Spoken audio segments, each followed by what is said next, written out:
साज उतारू गहना।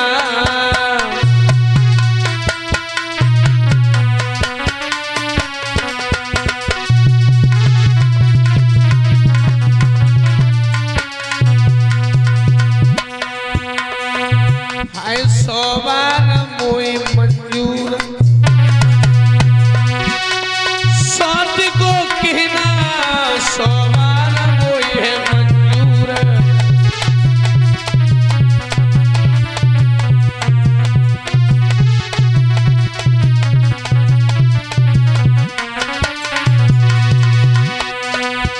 मेरे पिया सुख जो भाग्य मेरे में होता, तो क्या कोई लला कोख से जन्म नहीं लेता। विपतिया थोड़े ही दिन की पातरिया काटे से कट जाए भाई।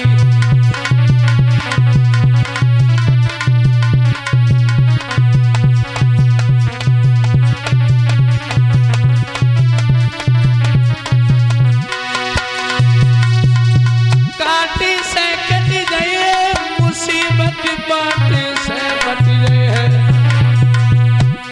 चला जा थोड़े दिन की पातरिया जाओ काटे से कट गए भाई।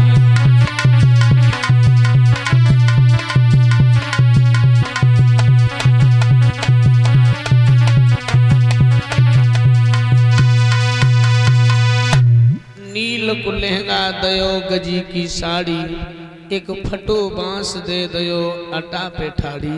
रानी नौकरानी बन गई, सुरची महलों में चली गई।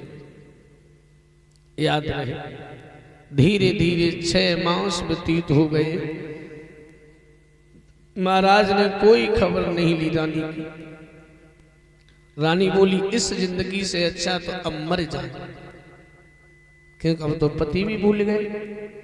और लोगों ये हकीकत भी है, इंसान के ऊपर मुसीबत होती है, कष्ट होता है, जब उसे अपना कोई दिखाई नहीं देता है तो उसे मरने के अलावा परीक्षित महाराज और कुछ अच्छा नहीं लगता है। बोले वो तो मर जाए। आगे बढ़ी है, जवाब दिया है, अपने पति के चरणों का ध्यान किया है। पति परमेश्वर, आज तक मैंने बिना तुम्हारी आज्ञा के कोई काम नहीं किया। आज मरने जा रही हूं, मैंने तुम्हें पूछा नहीं, अगर हो सके तो क्षमा कर देना।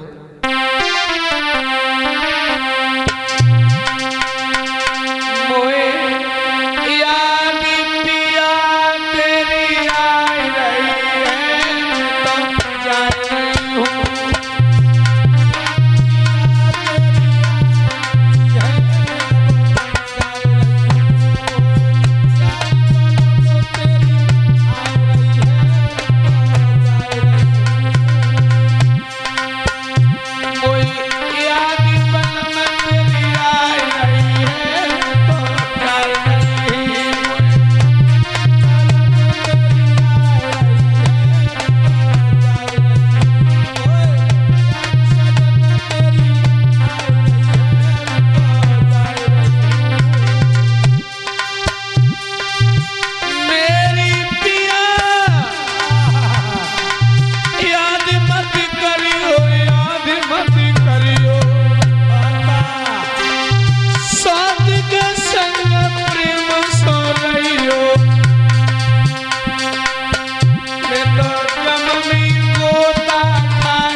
जाए नहीं हूँ।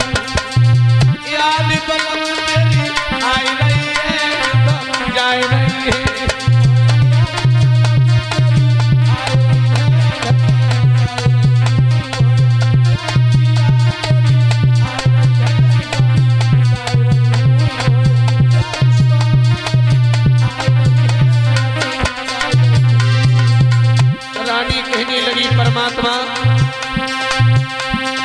इस जन्म में तूने इतना कष्ट दे दिया, आगे न देना मालिक। मेरे सब कर्म को दोष विधाता जाई जन्म में दियो।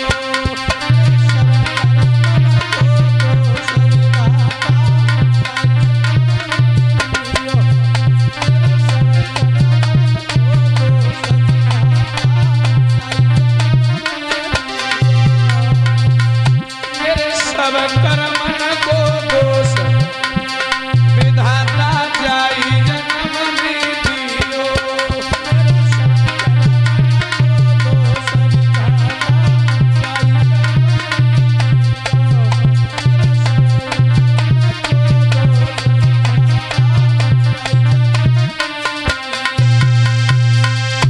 याद रहे लोगों, श्री सुखदेव जी बोले हे राजा परीक्षित, आगे बढ़ी हैं तो नारद मिल गए। कहाँ जा रही हो बेटी? मरने। क्यों? कोई संतान नहीं है। जवाब दिया संतान की चाह में तुम मरने चली आई हैं? जानती हो आत्महत्या करना ये सबसे बड़ा अपराध होता है। क्यों मरने आई हो? कोई संतान नहीं है। जवाब दिया बेटी मरना कोई समस्या का समाधान नहीं होता है। आत्महत्या करना ये सबसे बड़ा अपराध माना जाता है। कितनी भी मुसीबत पड़ जाए, कितना भी कष्ट आ जाए, लेकिन बंधुओं इंसान को कभी आत्महत्या नहीं करना चाहिए। जिंदगी है, उतार चढ़ाव तो आते ही रहते हैं। ये नहीं है कि जब तक सुख रहा तब तक जिंदा रहे और थोड़ा कष्ट पड़ गया आत्महत्या कर ली, मर गए। जो व्यक्ति आत्महत्या करके मर जाता है उसकी आत्मा को लोगों शांति नहीं मिलती। कब तक? अगर भगवान ने मुझे 60 वर्ष का जीवन दिया है और अगर अचानक फांसी लगाने से, गोली के लगने से, आग के जलने से, दुर्घटना से, जहर के खाने से, पानी में डूबने से अगर 30 वर्ष की उम्र में मौत हो गई तो जो शेष 30 वर्ष रह जाते हैं वो इसी वायुमंडल में प्रेत बन करके बिताने पड़ते हैं लोगों को। तो जवाब दिया बेटी मरना कोई समस्या का समाधान नहीं है जो तुम यहां मरने के लिए चली आई हो।